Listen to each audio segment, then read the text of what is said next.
Welcome back to the Talkin Chop podcast, brought to you by the folks over at Chief of Staff KC. This week, we're joined by our good friend, Josh Levin, CEO of Empowered Electric. Josh, great to see you. How you been, man? Doing really, really good, man. Thanks for having me. It's a really cool setup, man. Thanks Very for coming impressive. on, man. Thanks for coming on. Well, thanks for being with us. The Chiefs are who we thought they were. Hell of a statement win, proving all the national experts wrong with a 34-20 victory over the Ravens on Monday night.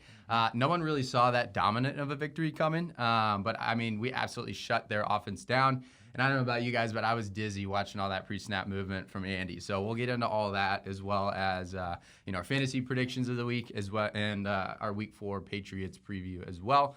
But before we bring you all that, we're bringing you our positions of the week presented by Chief of Staff KC, your local trusted talent scouts. We'll find you the best accounting and finance, admin, ops, sales, marketing, and HR talent Kansas City has to offer out of Brookside as well. So, Lucas, what do you got for us this week? So you guys know by now, I'm County and Finance Recruiter. You've heard me up here a few times. Last week I spoke on candidates of the week. We're going to go back to positions of the week.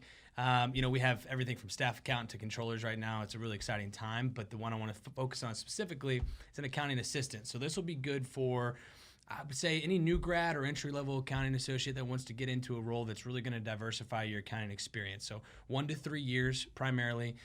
Any regulated industry experience prior would be beneficial. So insurance, banking, you name it, that definitely is going to hit home. And then obviously accounting and finance degree. So accounting or finance, both. Economics could probably work, but give me a shout. Reach out to me on LinkedIn.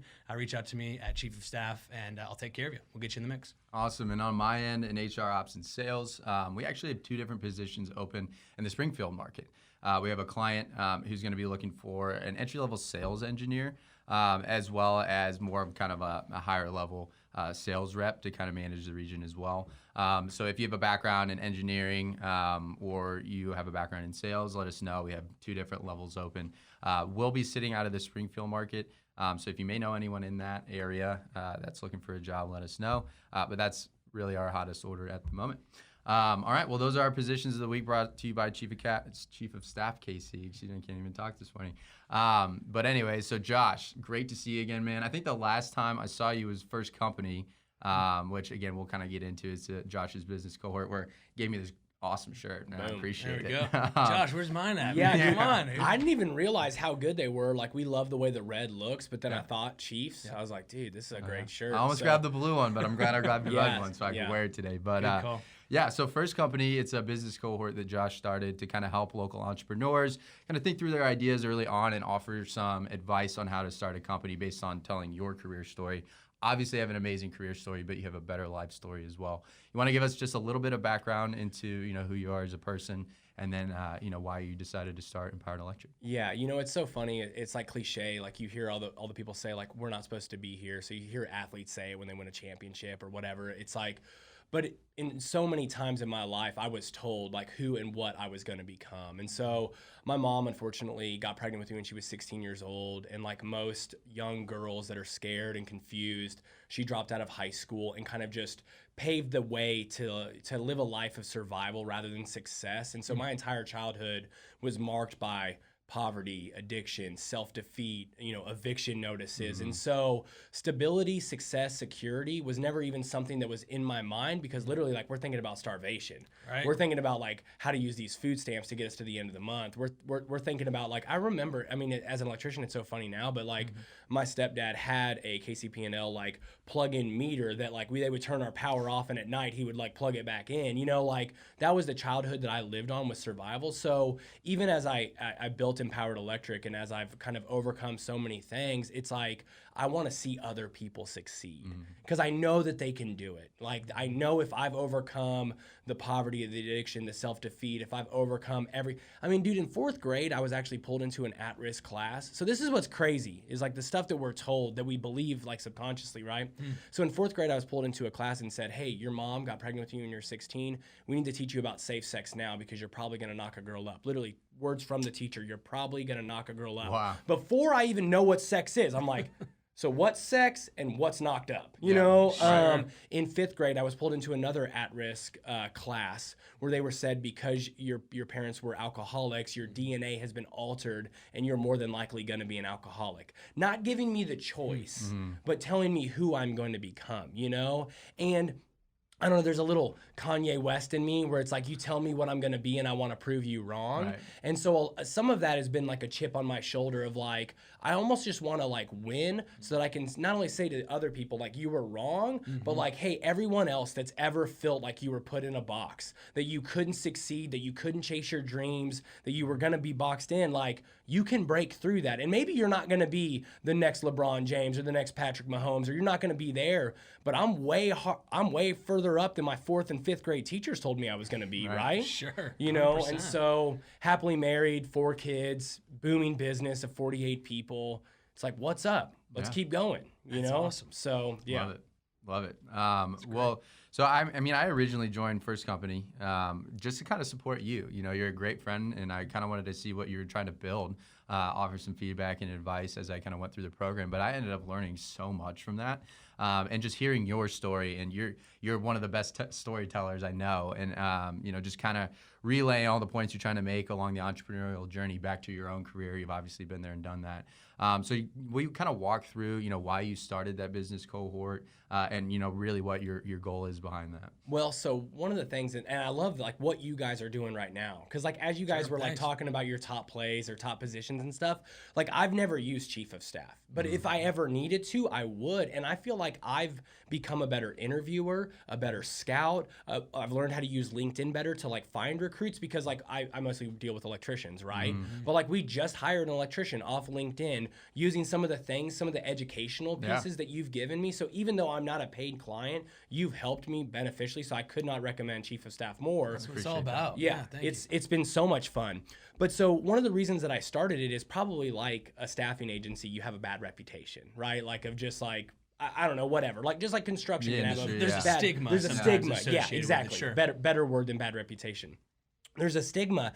And I think about like business coaching and consulting. And most of the times it's like people saying really basic crap that they haven't done themselves for crazy tons of money. And it just kind of frustrated me. And like I've always had this desire where if I built Empowered Electric, I honestly believe anybody else can do it. I can't spell the word electrician. Literally every time I type it into my iPhone, it's like, did you mean? Yes, that's what I meant. Dude, funny story. I cut my thumb and had to go get surgery. And so as I go to the doctor, they put occupation, right? And so I'm about to spell electrician. Crap, can't spell that. Then I go to put entrepreneur. Can't spell that either. So I put CEO. I can There you spell go. that. There you go. You know? There you go, man. But so me saying like from the past that I've come from and the skill set that I have, if I can do it, I completely believe in you. And I think what people mostly need is they need examples. And right now everyone wants to be a freaking influencer. Yep. They want to like swipe up to buy my jeans and do this, that, and the other. And like, you know wanna what I try mean? this tea? Yeah, you know, like, you know, I'm drinking dandelion tea. You can try that. Affiliate link. Don't have it. But like, that's what people are trying to do, right? And it's like, rather than being an influencer, I want to be an example. And so when I started Empowered, I was volunteering at a juvenile detention center, and I was able to speak to those kids. I remember it like it was yesterday. The first time I spoke, it was on Easter, and I talked about that the Easter message was one of hope. You're hoping as you pop that plastic egg, there's not freaking nasty candy in their Peeps. Those things suck. Nobody likes those. You want those Reese's Pieces, you know? Yes, like yes. there's an element of hope to it. And I remember as I was talking, the kids would kind of pop their head up because they knew who I was. They were like, oh, rich, privileged, white dude, what's he going to tell us? But as I talked to them about sleeping in public bathrooms, as I talked to them about freaking eating canned corn and canned vegetables, you know, like making condiment sandwiches and stuff, like as I talked about that, they started to resonate and they raised their hand. I remember one kid and he said, you're one of us and you got out. How? And it's the same thing that started the business classes. Like you got a guy that, or a girl that's like got an idea, but they don't know if it'll work. And I want to be like, hey, I'm just like you. You can do it. Or someone that's been at it for a year and they're about to kill themselves because it's so stressful and money's not coming in. And I want to be the person that says, hey, dude, don't give up yet. You can keep going. And so there's this element of me seeing me 5-6 years ago that goes, hey, don't give up. It is worth it. Because right now, I mean, I'm able to employ people. Last year, we gave 3 raises out that made grown men cry. Right. Like cry. Like, what in the world? Like, these are like men too, you know what I mean? Like electricians. And just to be able to see that, that's what got me to start it, is like, it's harder than you think, but it's not more complicated. And so, I mean, you know, it's a 4-week class talking about attitude, effort, skill, and exposure. I mean, it's super basic stuff, but I promise it has huge impacts. It does. That's phenomenal, because my next point that I really, took home from doing some research on you a little bit was your main company motto is people over profit. So that ties in perfectly with your story and what you've just stated, and which I think personally is amazing. And do you mind walking us through that mantra and kind of what it means to your business? Well, and so what's so fun is, like, I would say to, like, the tech startups, they need to pay attention to construction, and construction needs to pay attention to nonprofits, and nonprofits should be paying attention to musicians. And the further you cast your net out and you pay attention to different circles, you're just going to be so much different and better and unique. And, like, they say you can be first or you can be best. I tried to add, or you can be memorable. So, like, most of us can't be first. Stuff's already happened, right?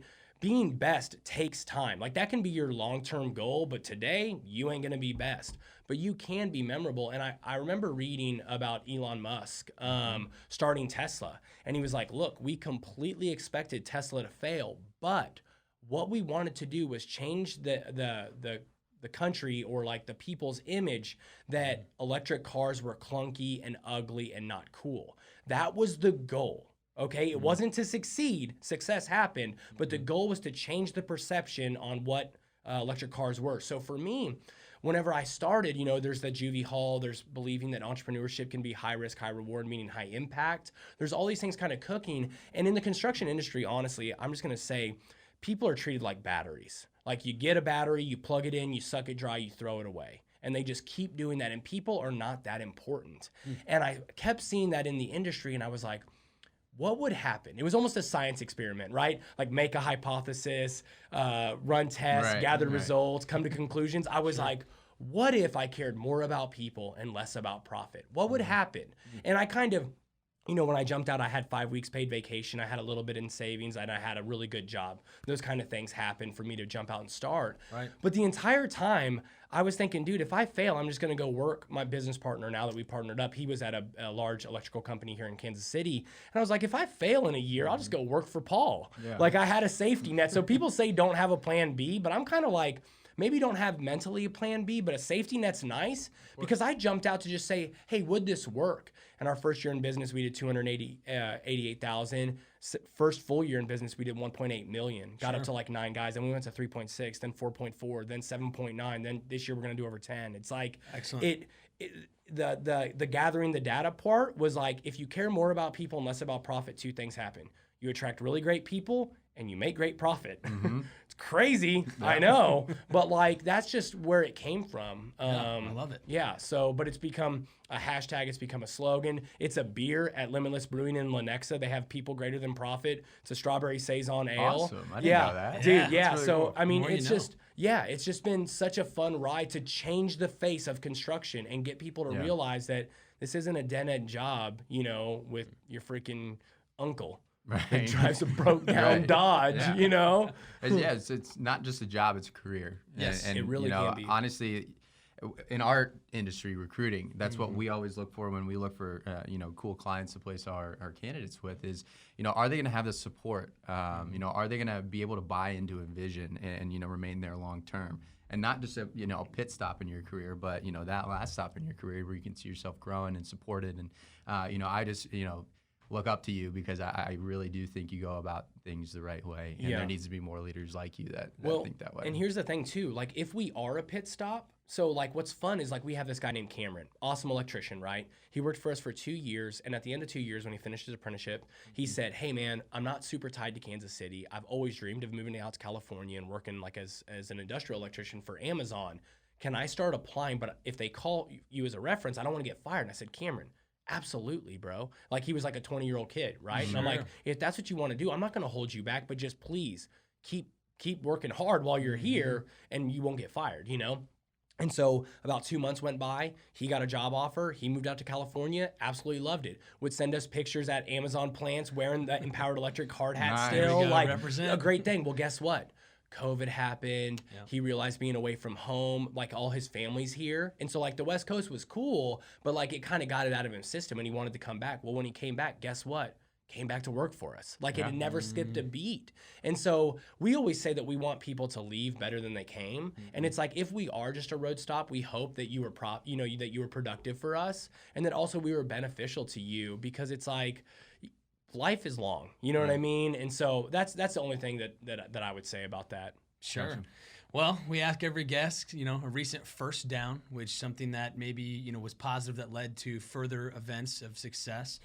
We ask about a sack, or maybe a setback, or a botched snap if maybe it wasn't a sack. Then we ask about a Hail Mary. So I'd love to hear 3 things from yourself, and we'll start with that first down tied in with Empowered Electric. Well, dude, in the last 30 days, we've locked down over $4.5 million worth of work, which was huge, because so construction was deemed essential, but like the market got crazy, because when people are scared, they panic. When they think there's not going to be future work, they take jobs super low. And so we were, usually like when we bid a project, there'll be like 3, maybe 5 other electricians that are bidding it. And that's, 5 is a lot.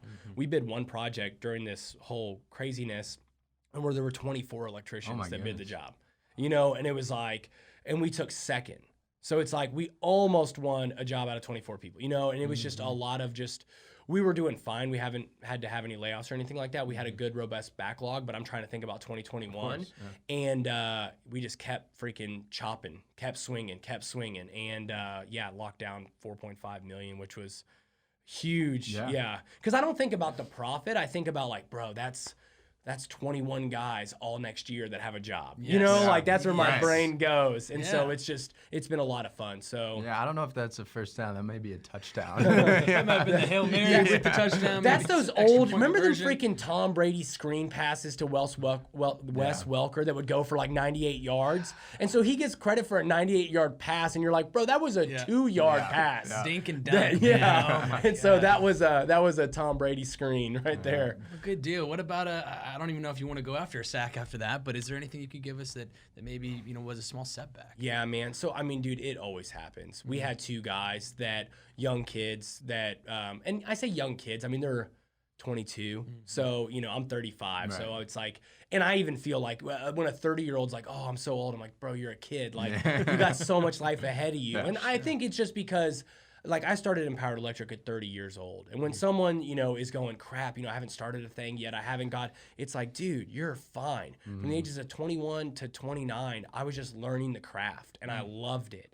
So don't be in a hurry. But so they just got a traveling electrical offer to like travel the country and do. Yeah, so I'm super happy for them, but they're great electricians to see go. Right. And there's always that dilemma. So like people over profit, it's not something like you were like, it's like a marriage license. You're like, well, I have a great marriage because once I said I do. That's not the case. And like, when they wanted to go, it's easy in your heart to be like, screw them, or like, we didn't need them anyways, or like try to close yourself off from the pain. But it's like, no, dude, feel the pain, speak well about them, realize that you've got to replace them, and like move on. I don't ever want to get calloused or cold-hearted. And like when people quit, we don't beg them to stay. Like we want them to do what's best for them. It says a lot about a company when how you treat someone as they leave, more so than when you hire them on. So yeah, it kind of even goes into like some of the counter offers that we see, right? It's like, well, why didn't they offer that to you before? Why didn't they take care of you up until that point? So I think that all coincides. Well, and something about that. So when we start, dude, we do every fire. Firing sucks, but I do every interview and I do every fire. Me and my business partner, Paul. And I always start the firing process by, we can make this as short as you want or as long as you want. We've had some people that they're fired in 3 minutes, giving us the finger, walking out. And we've had some people that have been in there for over an hour, getting the explanation on what they need to correct to get better. And we actually went to fire someone recently, and he said, no, I love this company. I'm not getting fired. And it ended up turning into literally a 3-hour conversation with me and my business partner and this guy. And he still works there fully like saw everything we needed to, because there wasn't enough like drive, Good on and he him, was though. like, this ain't Light the happening. fire. And good Yeah. on you to See what listen. That happens. sounds And like dude, a great... he's done so good, and he signed up. He's actually coming to second company. Nice. Because he's like, my foot is on the gas pedal. I am not stopping for nothing. Nice. And so it's been kind of a fun thing, you know. But it's painful. Yeah. Josh, man, thank you so much for this brief look inside what it's like to be an incredible KC leader. I know both Emerson and I look up to you, you know, especially during these uncertain times, right? But with all that being said, I think it's time to chop it up. So let's get into it. The Chiefs put the hammer down on the Ravens, smashing them. It's a complete dominant performance on the Monday Night Showdown, 34-20. So, Josh, we really like to let the guests take the first take. So, what's your first take from the game? And with that being said, time's yours. Yeah, my first take on that game, number one, it was an awesome game. It was a lot of fun. That freaking kickoff return for a touchdown sucked. That wasn't cool. Took the momentum out a little bit. First time in 10 years. Yeah. But the thing that I remember, so we won the state championship in 2003, the Kearney Bulldogs. And our coach was notorious with, dude, it'd be 54-3. He didn't care. Starters are in. And he would always just say stomp on their throats, which isn't very PC, right? You know? I get it, though. But like, it was just like, if you give someone an opportunity to come back, they're going to come back. And you kind of saw that in the third quarter. And so it's just like, yo, Chiefs, keep the foot on the gas pedal. You remember when the Patriots were just running up the score, like crazy? It's like, dude, do it. Like, don't stop. Yeah. Like, so that would be my take. Yeah, good deal. The aces were pulled out, right? We Oh, joked yeah. about the You know, cards those being cards. held. I think he pulled out a couple there. One with the Anthony Sausage Sherman shovel pass, with the misdirection. And then he also had Pat line out on the left side, I believe, and come back for a pass to Kelsey over the middle. So unique motions everywhere. I think that was a phenomenal take that we can pull Yeah, from I saw a really funny meme. It was Dennis Rodman from the documentary they just did. I'm blanking on the name. I don't know why, but yeah. Yes. So he's going like this way and like this way and like that's like Andy Reid calling plays. He's like, all right, go. But I again got dizzy watching that. That was amazing. Like, and good luck trying to stop that. He unleashed the cannon, which is what we needed to see. Emerson and I kind of joked about it the other week about how Clyde's really taken off, right? And he's kind of looked phenomenal. And the Pat of the past we haven't seen just yet in its full potential. So with the bomb to McColl, pass first offense all night. I think Pat ended with 4 tutties, 385 yards, and a rushing touchdown. Dude, I don't even know if I would call his passes bombs. They're more like missiles. Right. You know, like how Big know. Ben would like throw those high arcing, drop right below you. Like when he throws that ball, it's almost laser. like when they catch it, it like pulls them forward a little bit. It's amazing. And also, I loved that the play where went to Fisher, the touchdown pass. Big man, Tutty, dude. let's go.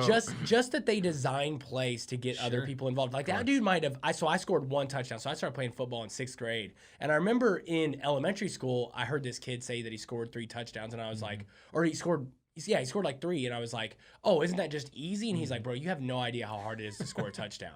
You got 11 other people trying to stop you, and like everything has to go right. It's so hard. And so out of all my career playing 7 years, I scored a touchdown in our final game, the district championship. Yeah, and the coach gave it to me literally 10 times in a row. I marched it all the way downfield. Same play, 30 smash right up the middle, and just kept doing it. And he was like, Josh is going to score. And so I saw that commitment from my head coach, and I'm sure that there's people that just love playing with Andy Reid. Yeah. Fisher had to register or tell the ref that he had to show up on the line, right? That he was going to line up as an eligible receiver downfield. So they created an offensive line barrier. They all lined up back to back. If you watch it again, there's a video of Fisher coming up, referencing to the ref, underneath, kind of hiding between his teammates, goes back, uses the hand towel from Patrick Mahomes to dry his hands off so he could catch that touchdown. Man. So, it was he said he said he blacked out during it.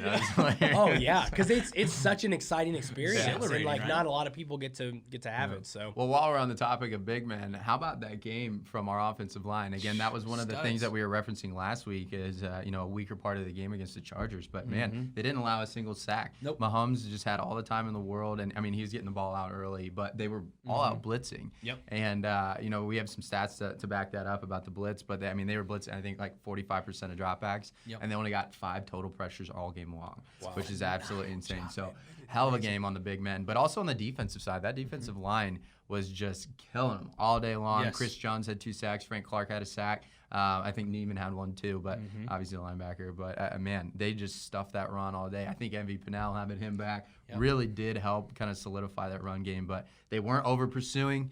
Everyone stayed home and did their role. And I really did think that played a huge factor in limiting Lamar. Sure. 100%. Well, and Mahomes, Mr. September, they're calling him. I'm sure you've seen the stat line. I mean, he's 10-0 in his career in September. 32 touchdowns. No interceptions. No interceptions. You kidding me? Yeah. That's a phenomenal stat. So, Mr. September, keep it up into becoming Mr. October, please and thank you. Yeah, I mean, the Chiefs have now gone 50 games without losing by over 7 points, and that's absolutely insane. Mahomes has never lost a game by over 7 points, and now we are at our longest franchise winning streak ever at 12 games. So, hopefully we can get to 16 and 17, 18, 19 by the end of the year. But I really think the national kind of storyline has changed from the Ravens overtaking the Chiefs to now the Chiefs being as dominant as they showed, and everyone's talking about them going undefeated now, which again, play a game at a time. We got a tough game against the Patriots, tough game against the Bills coming up as well. So we got a couple tests, but if they can get through that, man, I think they can run the table. I really do. So, I completely agree. Interested. Injuries, we didn't come out unscathed again, unfortunately. The big one is L'Jarius Sneed, collarbone. I know you had mentioned to me this morning was confirmed. Ended up breaking it, Yeah, 6 to 8 weeks, I would assume. Sammy, Frank, and Daryl did play, so that's a positive silver lining. And then another silver lining, and is really happy for Andrew Wiley. I'm really happy for him because that appendicitis is not actually legitimate. But moving forward, I know you have some takes on fantasy. I know you're not a big fantasy guy, but we have a segment that we'd like to dive into. Oh man, I hate fantasy football. I hate fantasy football so much. I hate fantasy football almost as much as I hate Michael Jordan. Like I haven't even seen. You made the Last Boldest Dance take reference on the show ever. You made the Last Dance reference. Like I haven't even watched the preview of that stupid show. Like I hate Michael Jordan. I hate fantasy football. But the reason I don't like fantasy football is because, dude, the first time I played, right, there's a big group of guys. They all throw in $10. I'm like, yeah, let's do this. I don't know what I'm doing. I draft Ben Roethlisberger as a quarterback. The year that he got in the motorcycle accident and broke his freaking femur, right? So I'm like playing all season, trying to like figure out what I'm doing. I got beat by a guy that never changed his roster one time, and I was like, F fantasy football. Welcome to fantasy. Yeah. And so I just never recovered from that, dude. I took my ball, I took my talents, I went home. And so I just have never got into it. And even now, like it seems like I'm so far behind that if I got into it, I heard there's these like apps that tell you like how to draft and how to play and stuff. And I'm like, bro, that's dumb. That's cheating. Okay. If you're doing that, that's cheating. Stop that. And like, I know that like I'd be tempted to do that because I want to win. Money on the line. Yeah, I know. You know what I mean? Well, but they say like 50% of the league or the year is also won like with the waiver wire, right? So like those additional pickups and plays that you make throughout.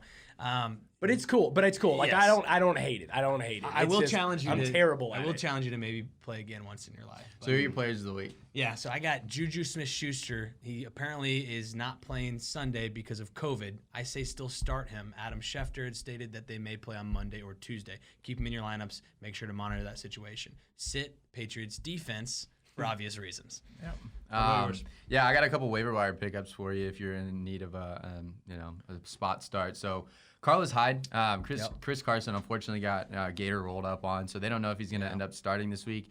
Pick up Carlos Hyde as a security blanket, starting running back in the league's one of the league's top offenses, or the league's top offense. But then outside of that, I get Justin Jefferson as well. Yeah, Justin Jefferson of the Vikings. He had, I think, 7 receptions, 175 yards, 2 touchdowns last week, or 1 touchdown last week. But the more he gets accustomed to that offense as a rookie, he's going to be a playmaker there. And then Mo Alley Cox, Colts tight end. Any Colts tight end in a Phillip Rivers offense is going to do well. He caught a touchdown after a career game, so continue to look at him as well. But outside of fantasy, let's get into the Patriots preview here as we wrap things up. Patriots are coming off a solid their 36-20 win against the Raiders. The Raiders look really good, but maybe just the Saints aren't. What's your first take for this this Patriots game coming up? I'm in this dilemma, right? Because for a long time, like diehard Chiefs fan, Chiefs all the way. Royals all the way. Sure. But like, I do love seeing greatness, and so for a long time, loved the Patriots. Like if I wasn't watching the Chiefs, I was watching the Patriots. Go. Only time I was rooting The against two the goats. Patriots, was and that's the thing is watching greatness play. And so I have this weird dilemma now. Whenever like Tom Brady left, I'm like, I kind of want Tom Brady to outperform the Patriots, but I want Cam Newton to just blow up. I want him to do well and shut people up. I mean, and like, he has been. yeah, I He's know. looked okay, man. Yeah. And so it's like, but you know what I'm saying? So I want how do the Patriots lose, but Cam Newton looked great? Yeah. That's the dilemma that I'm Yeah. in. But right now, I just want them to have the worst game of their course. season. Of course. You know? Yeah. And so just like everything, I mean, Bill Belichick is so good at scheming ways to like try to take away your top players, but like who's our top player? I mean, even just what was it last week where Tyreek Hill, did he have 2 receptions and his touchdown in the first quarter? Like he really like got off hot and then didn't do much towards the end. And so it's just like keeping them guessing is so crazy. Yeah. Yeah, I mean, and that's one of our storylines is like, the rivalry between the Patriots and the Chiefs has always been, Brady versus, I guess Mahomes over the recent years. But now it's Belichick. I mean, it's that fan base isn't going away. That coach isn't going away. I mean, he's really good he's obviously one of the best defensive minds of all time. So he's really good about scheming. He always takes Tyreek Hill out of the play.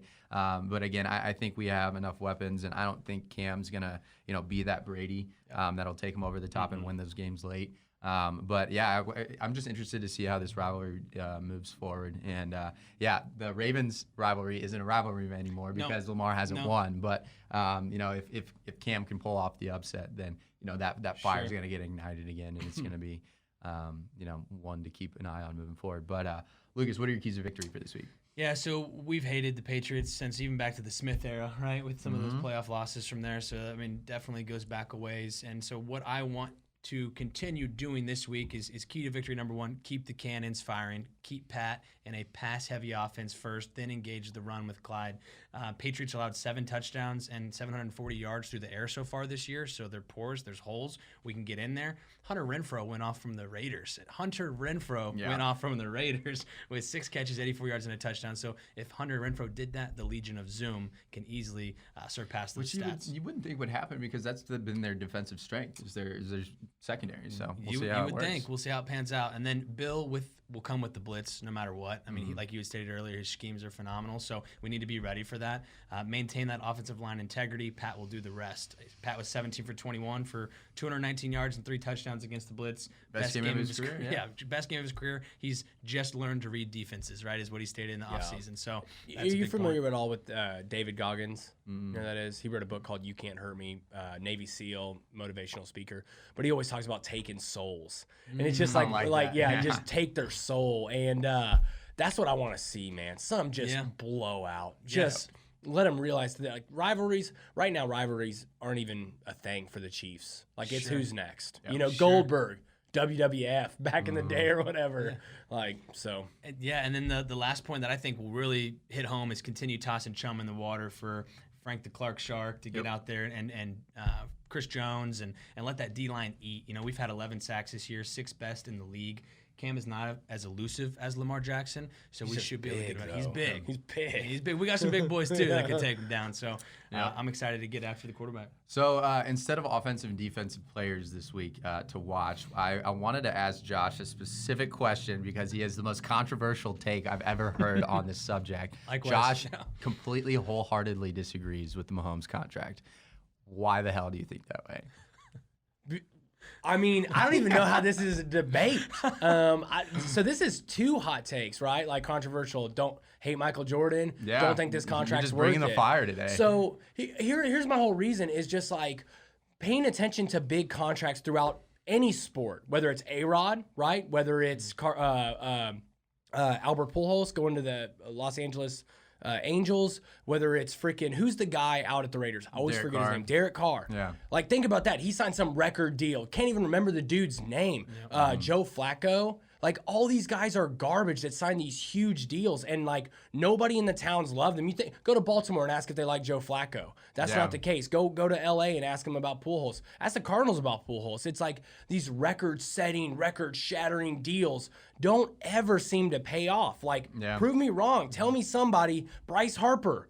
Like, Right, yeah. like tell me somebody that got a ton of money. Even Mike Trout. Cool, bro. You're gonna break some individual records. Are you gonna win a championship? Is that the case? We just want to sell a lot of jerseys. Want to do some commercials? Like, well, I mean, it's like I don't think that's the case. And so it's nothing against him. Right. Like, I'm a Chiefs fan. I love Patrick Mahomes.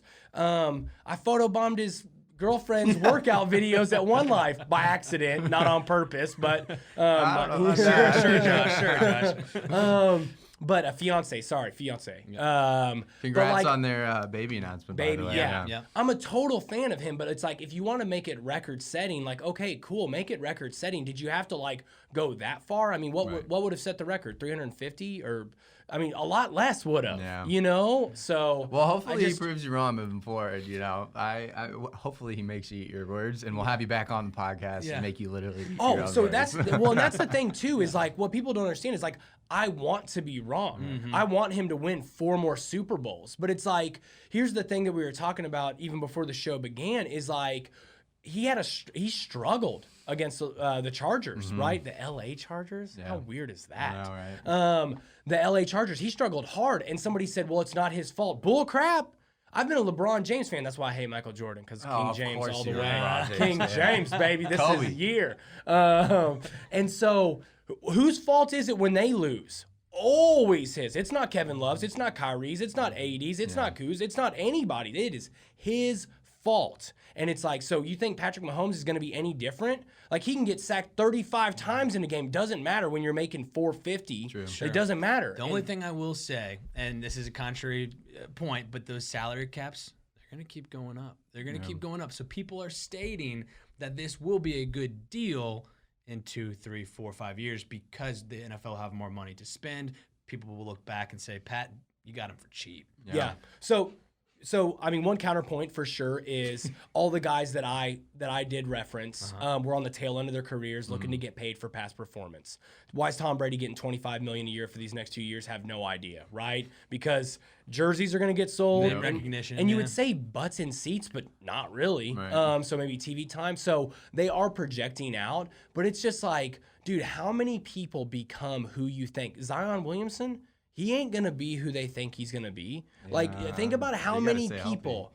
I mean, you got to stay healthy. That's the thing. Like, what if he dislocates his knee and it's not easily replaced? What if, you know what I mean? Like, there's just so many what ifs that you've tied up so much money into one player, and we know you can't win a game by yourself. You've got to have other weapons. So what happens when Tyreek and all these guys get offered big deals somewhere else? Yeah. They might take it, So that's just my fear. I say this as a fan. Yeah. You no, know, I mean it's a unique take, and I think it's one that makes us think. So I appreciate. I appreciate you going against the grain there. Well, and I remember, dude, when they signed it. Well, who was it? There was there was an NFL team went on Twitter and said, "Thanks, Chiefs. Like you just helped us out in 4 years." Because like see. we're Brett not Veach, talking. mastermind. We'll see. Some teams might be pissed too because now they have to pay somebody who's mediocre a little bit more money, huh? Well, let's get things wrapped up here. We'll go through score predictions real quick. Chiefs are -7. They're actually favorites away, which I don't know the last time the Patriots have been underdogs at home. But regardless, Josh, what are you thinking for this game? Thinking and hoping are different, man. I would say, I don't know, man. 35-17, something like that. I like it. I love that score. I'm going to stick with the constant, which 2 out of 3 games have been 34-20. We're going to put up 30 plus. Just how many points are the Patriots going to score? So 34-20, going to keep it right in the middle. Yeah, I'm gonna go 38-27. I think Cam's gonna, probably run through us a little bit. But I mean, that's what I thought about Lamar too. So we'll see. Hopefully, but you can never count Bill out. So I think it'll be a little bit closer.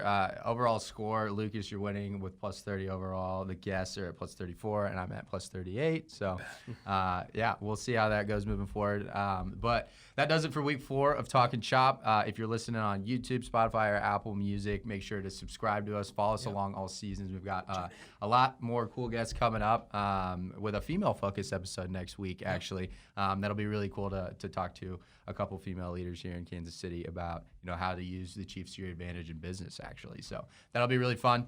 Josh, thank you so much for being with us this week. Thank you, Josh. You brought the Appreciate fire, you brought the energy, as always. So really appreciate you coming to chop it up with us. But we'll catch you all next week, huh?